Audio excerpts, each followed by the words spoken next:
అందరూ ఖాళీ. ఉమ్మడి వరంగల్లో బీఆర్ఎస్ కు గడ్డు కాలం. ఒక్కొక్కరుగా హస్తం పార్టీ వైపు చూపులు. ఇప్పటికే కడియం బసవరాజు సారయ్య కాంగ్రెస్ లో చేరిక. మరో 2 ఎమ్మెల్సీలు చేరుతారంటూ ప్రచారం. ప్రత్యేక తెలంగాణ ఉద్యమ కాలం నుంచి బీఆర్ఎస్ అధినేత కేసీఆర్ కు వెన్నుదన్నుగా నిలిచిన ఉమ్మడి వరంగల్లో ఇప్పుడు పార్టీకి గడ్డు పరిస్థితులు నెలకొన్నాయి. అధికారంలో ఉన్న 10 ఏళ్లు నిండుకుండగా ఉన్న పార్టీ నాయకులు ఇప్పుడు ఒక్కొక్కరుగా దిక్కులు చూస్తున్నారు. అసెంబ్లీ ఎన్నికల ముందు నుంచి ఇప్పటి వరకు వరుసగా బీఆర్ఎస్ కు ఎదురు దెబ్బలు తగులుతున్నాయి. ఉమ్మడి వరంగల్ జిల్లాలో బీఆర్ఎస్ పార్టీ పరిస్థితిపై లేటెస్ట్ న్యూస్ ప్రత్యేక కథనం. ఉమ్మడి ఓరుగల్లు అంటే పోరాటానికి చైతన్య వేదిక. టీఆర్ఎస్ పార్టీ ఆవిర్భావం నుంచి రాష్ట్ర స్థాయి ప్లీనరీలు, ప్రజా గర్జన, శంఖారావం ఇలా ఏ పేరుతో బహిరంగ సభలను నిర్వహించాలన్నా కేసీఆర్ వరంగల్లుని ఎంచుకునేవారు.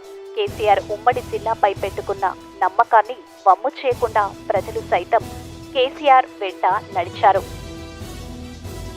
తెలంగాణ రాష్ట్ర ఆవిర్భావం తర్వాత 2014లో జరిగిన అసెంబ్లీ ఎన్నికల్లో ఉమ్మడి వరంగల్లో 12 అసెంబ్లీ నియోజకవర్గాల్లో 8 స్థానాలు టీఆర్ఎస్ గెలుచుకుంది.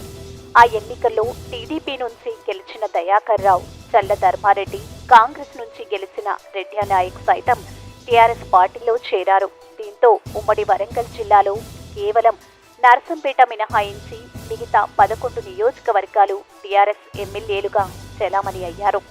2018 అసెంబ్లీ ఎన్నికల్లో ములుగు, భూపాల్పల్లి మినహా మిగతా 10 నియోజకవర్గాల్లో టీఆర్ఎస్ అభ్యర్థులు ఎమ్మెల్యేలుగా గెలుపొందారు.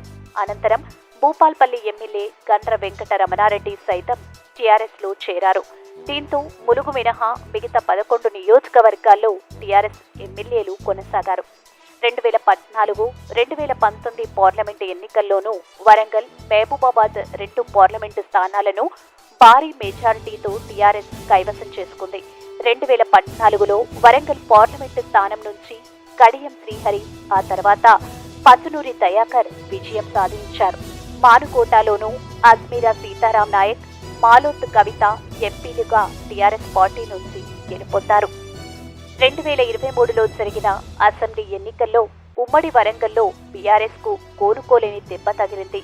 12 నియోజకవర్గాల్లో కేవలం 2 నియోజకవర్గాల్లో మాత్రమే బీఆర్ఎస్ అభ్యర్థులు గెలుపొందారు. మిగతా 10 నియోజకవర్గాలు కాంగ్రెస్ పార్టీ కైవసం చేసుకుంది. స్టేషన్ గన్పూర్ నుంచి బీఆర్ఎస్ అభ్యర్థిగా గెలుపొందిన కడియం శ్రీహరి సైతం కాంగ్రెస్ పార్టీలో చేరిపోయారు. దీంతో ఉమ్మడి వరంగల్ జిల్లాలో ప్రస్తుతం బీఆర్ఎస్ పార్టీకి ఏకైక ఎమ్మెల్యే జనగామ నుంచి పల్లా రాజేశ్వర్ రెడ్డి మాత్రమే మిగిలారు. మాజీ మంత్రి, సీనియర్ నాయకులు ఎమ్మెల్సీ బసవరాజు సారయ్య ఇటీవల బీఆర్ఎస్ నుంచి కాంగ్రెస్ పార్టీలో చేరారు. మరో 2 ఎమ్మెల్సీలు సైతం బీఆర్ఎస్ పార్టీకి గుడ్ బై చెబుతారని చాలా రోజులుగా టాక్ వినిపిస్తుంది. బండ ప్రకాష్, తక్కినపల్లి రవీందర్ రావు సైతం బీఆర్ఎస్ కు రాజీనామా చేస్తారని తెలుస్తుంది.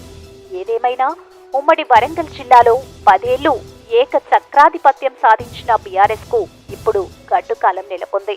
రానున్న రోజుల్లో ఇంకా ఎవరెవరు పార్టీని వీడతారో చూడాలి.